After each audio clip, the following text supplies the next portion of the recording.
guys, selamat malam.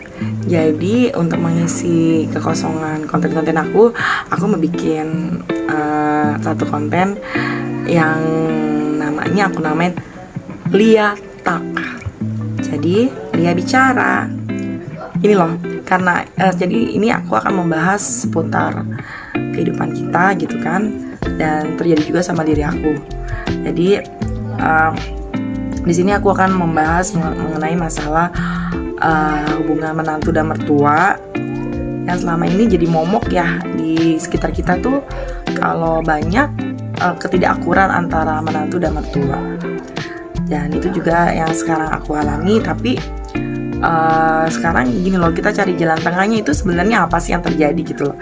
Karena kan nanti menantu itu akan punya anak ya, terus nanti anak itu akan menikah dan dia juga akan jadi ibu mertua gitu kan. Dan juga itu jadi kayak reminder buat aku gitu, yang nanti anak-anak aku menikah dan aku otomatis akan jadi ibu mertua untuk pasangan anak-anak aku gitu. Jadi ini juga sih pembelajaran juga gitu, gimana sih harus bersikap, gimana sih harus memposisikan kita sebagai ibu mertua gitu. Jadi gini, kisah aku tuh sebenarnya kompleks dan sebenarnya jadi aku tuh menikah tuh sebenarnya ibu mertua aku tuh nggak merestui dan nggak suka, karena memang usia aku tuh lebih tua dibanding anaknya gitu. Tapi karena kita pacaran juga udah lama juga, akhirnya kita menikah dan pernikahan kita udah 16 tahun. Dan selama 16 tahun itu aku paham juga kalau sebenarnya ibu mertua aku tuh belum pernah menerima aku, karena kalau seseorang sudah menerima itu berarti dia akan menghargai pasangannya dong. Dan selama 16 tahun aku tuh merasa aku tuh nggak dihargai gitu loh. Sebenarnya sih aku tipe-tipe orang yang cuek dan nggak butuh juga puja-puji, tapi ya namanya juga manusia ya, kadang lagi seneng gitu, kadang lagi gimana gitu. Jadi di sini aku akan baca satu ini ya dari M. Republika. Mengapa konflik mertua dan menantu wanita kerap muncul? Tuh. Jadi di sini dijelaskan kenapa hubungan mertua dan menantu dalam banyak kasus sering terjadi konflik. Ketua Lembaga Penelitian dan Pengembangan Pengurusan Pusat Aisyah yang juga Komisioner Komisi Nasional Anti Kekerasan Terhadap Perempuan, Profesor Alimatul Kiptia mengatakan perselisihan dan pertengkaran antara menantu dan mertua merupakan masalah serius dan perlu segera diselesaikan oleh tiap keluarga. Hasil penelitian juga menyebut bahwa menantu wanita lebih banyak memiliki masalah dengan mertuanya dibanding menantu laki-laki. Itu benar sih, benar. Jadi gini ya, aku kan punya anak cowok nih, dan memang kita tuh dekat banget sama anak cowok lah ya. Saya sama kayak suami aku nih dekat banget sama ibunya, malah kerap kayak dimanja gitu.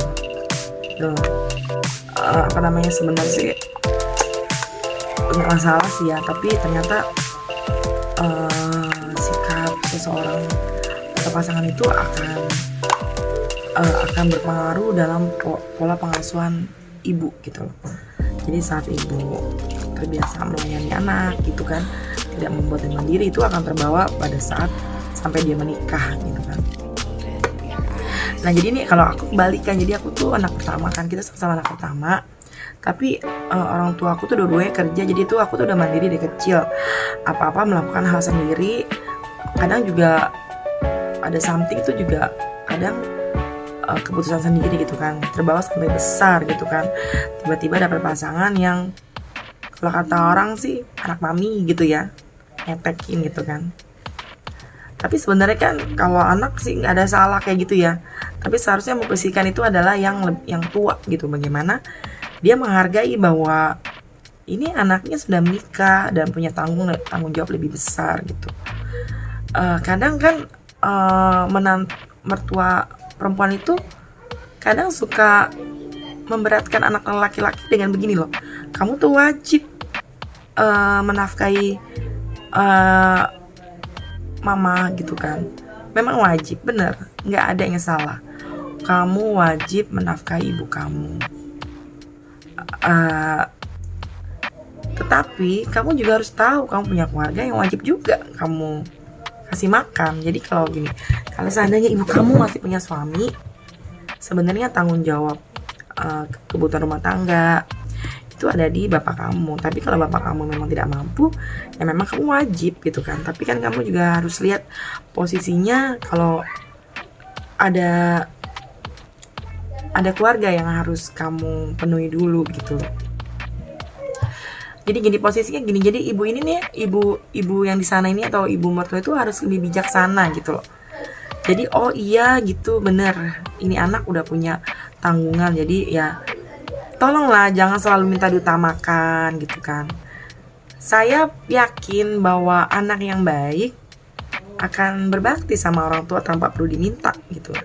Makanya sebenarnya pola asuh nih yang berperan besar sih gitu kan. Anak itu nggak perlu diminta sebenarnya, kalau ada kasih, kalau nggak ada apa yang mau dikasih gitu loh. Kasihan loh, itu istrinya itu dididik, dibesarin dengan kasih sayang, bahkan sama orang tuanya mungkin nggak boleh capek gitu kan. Tiba-tiba udah besar, istrinya harus jadi tulang punggung keluarga juga, bantuin juga di rumah juga, jadi kayak aduh sedih sebenarnya sih. Jadi tapi segini aja, tapi aku tuh terima kasih banget sama orang tua aku yang mendidik aku tuh jadi kuat gitu kan, jadi mandiri dan lapang dada, walaupun kadang aku tuh merasa nggak adil gitu. Jadi makanya kadang suka banyak di konten-konten gitu ya, katanya ibu mertua itu lebih kejam dari ibu kota gitu. Lucu sih. Tapi begini ya, nanti aku juga akan jadi ibu mertua gitu kan. Jadi aku ini akan memposisikan ya udah gitu kan. Aku nggak akan pernah barang banyak sama anak-anak aku, makanya kenapa aku harus tetap fighting sampai tua gitu kan. Harus terus berusaha dan berjuang untuk hidupku gitu kan. Jadi buat kamu, buat menantu-mantu yang mungkin pada saat ini posisi sama kayak aku gitu kan, tetap semangat gitu kan. Nggak ada yang salah dengan suami kamu yang mengutamakan ibu kamu, tapi kamu juga berhak diutamakan karena kamu yang merawat, menjaga, bahkan kamu melahirkan garis keturunan suami kamu. Kamu berhak dihargai, kamu berhak dihormati, kamu berhak dicintai, kamu berhak dijaga, kamu berhak diberi kenyamanan, karena kamu juga seorang ibu. Semangat!